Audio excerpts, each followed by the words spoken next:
beredar di medsos. SE Menteri Agama tahun 2015 tahun 2020.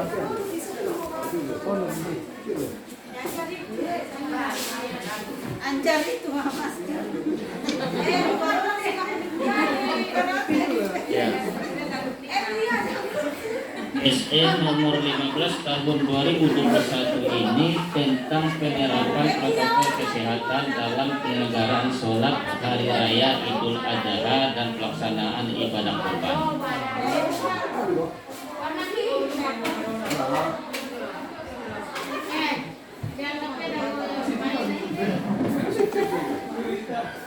Oke, Bapak Ibu, ya, SE ini tentang penerapan protokol kesehatan dalam penyelenggaraan sholat hari raya Idul Adha dan pelaksanaan ibadah kurban.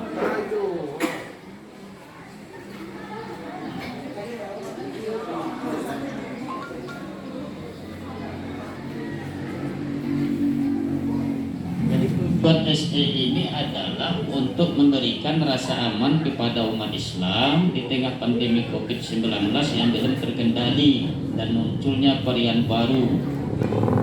Perlu dilakukan penerapan protokol kesehatan secara ketat dalam penyelenggaraan sholat Idul Adha dan pelaksanaan ibadah kurban. Varian baru yang di medsos itu beredar namanya Delta. Ya, Delta. Nah, kabarnya itu adalah varian ketiga dari COVID ini. Nah, jadi perlu dilakukan prokes secara ketat dalam penyelenggaraan sholat Idul Adha dan pelaksanaan ibadah kurban.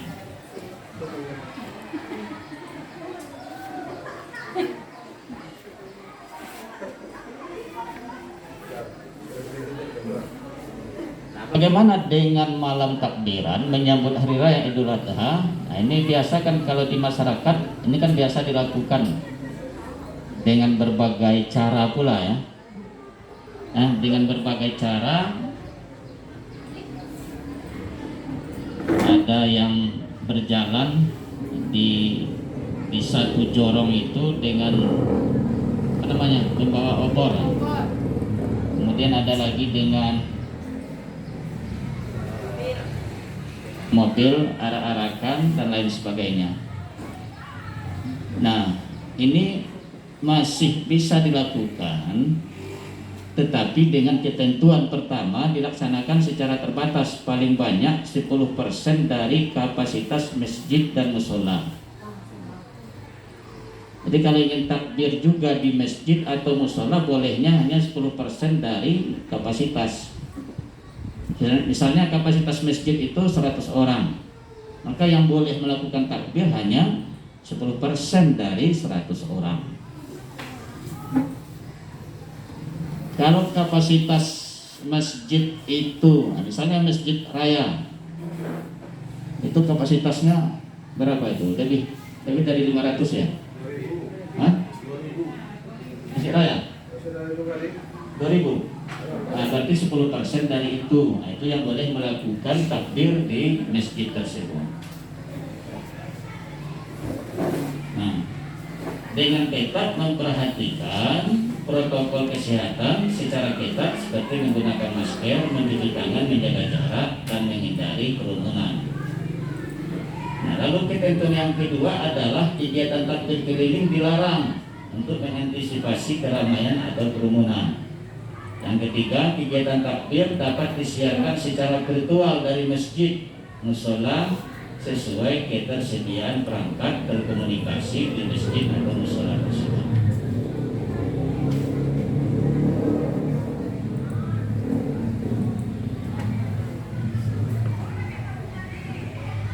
Nah, ini sholat Idul Adha. Pada zona merah dan zona oranye ditiadakan, baik di lapangan ataupun di masjid atau musola. Jadi zona merah, zona oranye itu ditiadakan. Berarti yang boleh itu zona kuning, dan zona hijau. Tapi di Sumatera Barat masih ada nggak zona hijau? Nggak ada lagi saya kira ya. Yang ada itu adalah, sedangkan zona kuning masih ada nggak zona kuning di Sumatera Barat? Masih.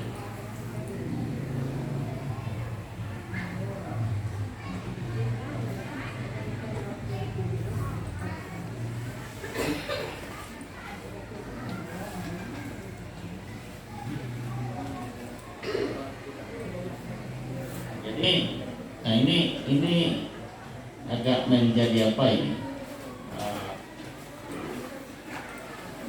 Tapi adanya ini kondisinya seperti ini. Jadi ketika itu Pak Kemenak menanyakan satu-satu baik kepada kepala KUA ataupun kepada kepala madrasah, siapa yang jadwal khatibnya sudah terjadwal. Kalau KUA itu kan banyak itu si Pasbar kan, itu masing-masing mereka itu sudah ada jadwal tersendiri untuk jadi khatib Idul Adha. Begitu juga dengan sebagian kepala madrasah juga sudah ada jadwal khatib untuk Idul Adha. Yang menjadi persoalannya daerah itu zona merah dan zona oranye. Otomatis tentu tidak akan ada lagi khatib di daerah zona itu, karena di tempat itu tidak dilakukan sholat Idul Adha. Yang menjadi problem satu lagi adalah jika misalnya masyarakat tidak mengindahkan itu, lalu ada pula di situ khatib kepala KUA atau kepala madrasah atau guru madrasah. Nah, ini yang akan lebih menjadi persoalan. Akan lebih menjadi persoalan. Ya, karena istilahnya ya kalau bagi saya tidak masalah. Si Pak Nusir misalnya jadi khatib, tidak jadi masalah. Atau Pak Ampri misalnya jadi khatib, kalau bagi saya tidak ada masalah, tidak akan ada yang masalah. Tetapi persoalannya kan ada intelijen COVID yang disebar di seluruh atau di berbagai daerah sampai ke kecamatan. Nah, kan ini yang akan menjadi masalah, dan ini yang akan mencatat khatibnya siapa, sholatnya di mana, kerja khatibnya di mana. Nah, ini yang menjadi persoalan nanti. Nah, kalau sesama warga madrasah, taruhlah tidak akan terjadi masalah, tidak akan ada lapor-melapor dalam masalah ini. Tapi yang melapor itu adalah di luar lembaga kita. Intelijen atau satgas yang sudah ditunjuk bagi yang melanggar aturan ini. Di dalam SE misalnya sudah dinyatakan bahwa zona merah dan zona oranye itu ditiadakan sholat di lapangan atau di masjid atau di mushola. Nah, otomatis tidak ada lagi khatib di sana. Nah, maka bagi Bapak Ibu yang yang ada kaitannya dengan hal ini,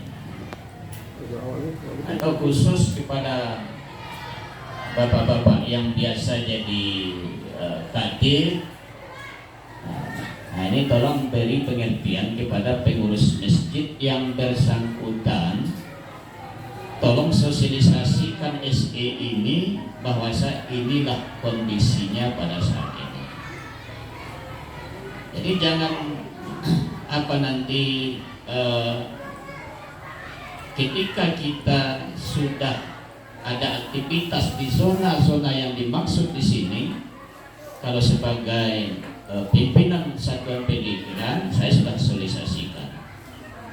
Ya, saya sudah sosialisasikan hal ini kepada kita semua. Berapa itu bapak-bapak tua yang merasa berat hati untuk membatalkannya karena dia sudah lebih duluan berjanji sebelum SE ini keluar, dia sudah berjanji dengan pengurus masjid, sudah berjanji dengan masyarakat.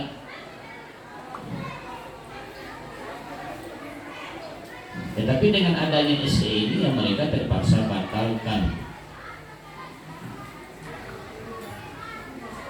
Jadi bahasanya itu tolong ini disosialisasikan. Jadi jangan sampai ada warga atau unsur-unsur Mandua Pasaman Barat nanti yang terlapor karena persoalan ini. Jadi orang lain ini sudah menyebar semua.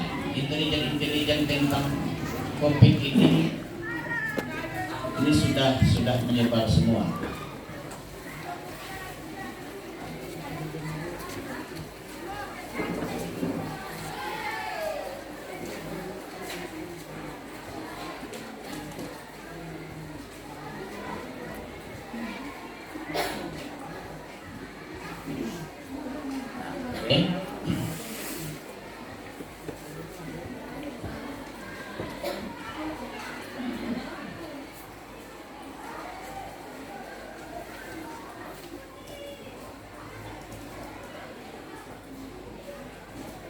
Jadi sholat Idul Adha itu bisa dilakukan di tempat terbuka apabila dinyatakan aman dari COVID berdasarkan penetapan pemerintah daerah atau satuan tugas pengamanan COVID setempat.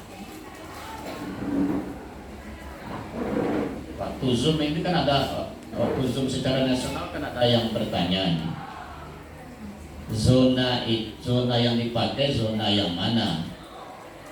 Apakah zona kecamatan atau zona kabupaten atau zona daerah yang ada di kecamatan? Nah, kalau jawaban secara nasional yang dipakai itu adalah zona yang ditetapkan oleh Satgas secara nasional. Nah, akan tetapi yang menjadi dilema adalah misalnya dikatakan di satu kabupaten itu zonanya merah, sementara di Jorongnya sendiri itu tidak, zonanya aman.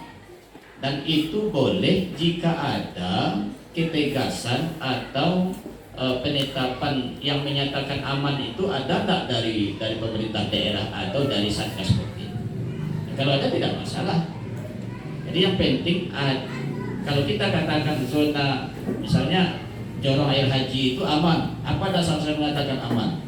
Harus ada penetapan dari Satgas COVID. Atau Menambin aman, kata Pak Abu. Apa dasarnya aman? Ada enggak penetapan aman dari Satgas COVID? Nah, baru boleh dilakukan sholat Idul Adha. Nah ini.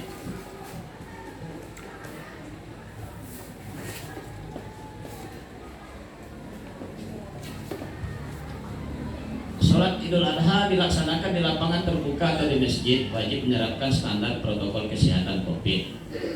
Dilaksanakan sesuai dengan rukun sholat. Penyampaian khutbah paling lama 15 menit.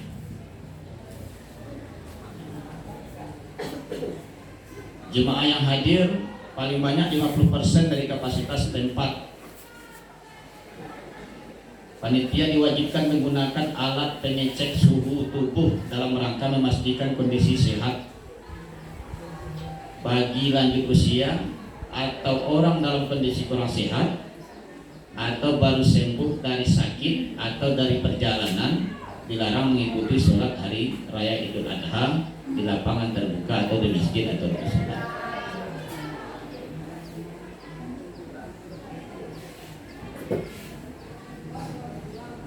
Setiap jemaah membawa perlengkapan masing-masing.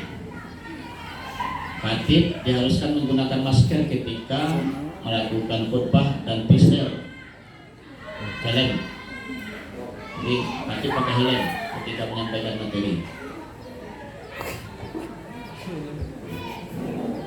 Sesuai pelaksanaan sholat hari raya Idul Adha, jemaah kembali ke rumah masing-masing dengan tertib, menghindari berjabat tangan dan bersentuhan secara fisik.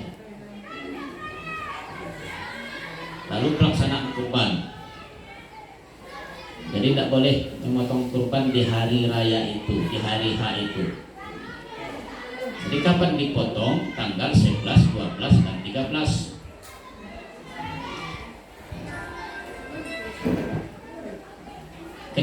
Kenapa demikian? Ya untuk menghindari kerumunan itu. Sebab kalau ya agak ramai juga lah sedikit jika melakukan atau melaksanakan kurban di hari H itu dibandingkan dengan 11, 12, dan 13 Zulhijjah.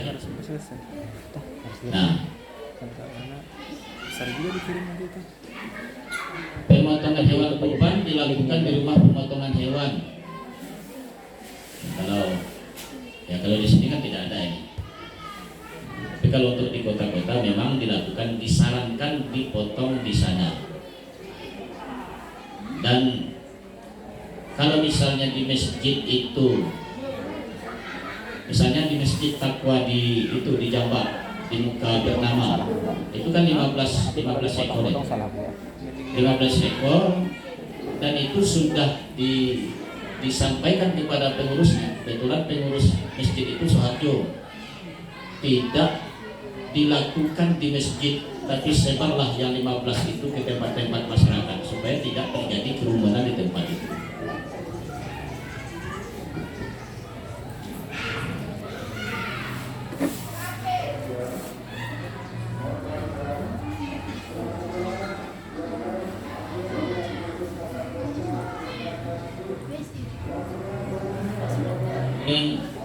Ini kegiatan penyembelihan, penggulitan, pencacahan daging, dan pendistribusian daging kurban kepada warga masyarakat wajib memperhatikan penerapan protokol kesehatan.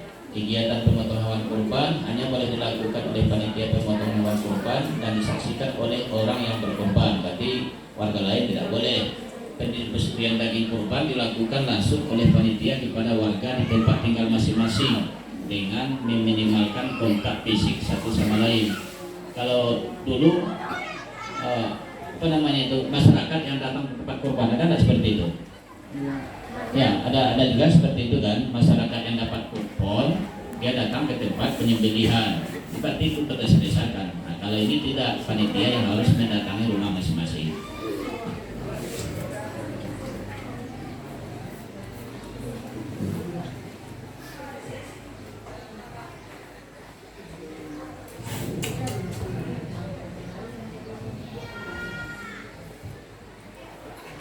Dalam hal terjadi perkembangan ekstrim COVID-19 setelah terdapat peningkatan yang signifikan angka positif COVID-19, adanya mutasi varian baru COVID-19 di suatu daerah, pelaksanaan surat edaran ini disesuaikan dengan kondisi setempat.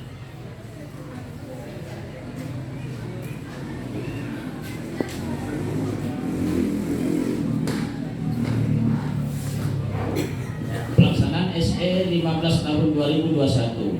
Pertama, koordinasi dan komunikasi yang intensif dengan Pemda, Satuan Tugas COVID-19 dan unsur keagamaan, teknik, kebijakan pelaksanaan ibadah termasuk sholat Idul Adha dan Kurban. Melakukan sosialisasi dan evaluasi. Nah, ini yang sedang kita lakukan, sosialisasi.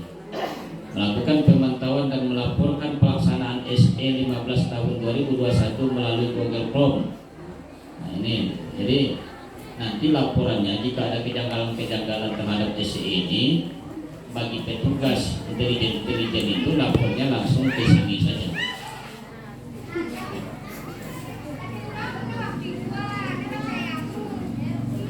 Ya, barangkali itu tentang SE ini untuk kita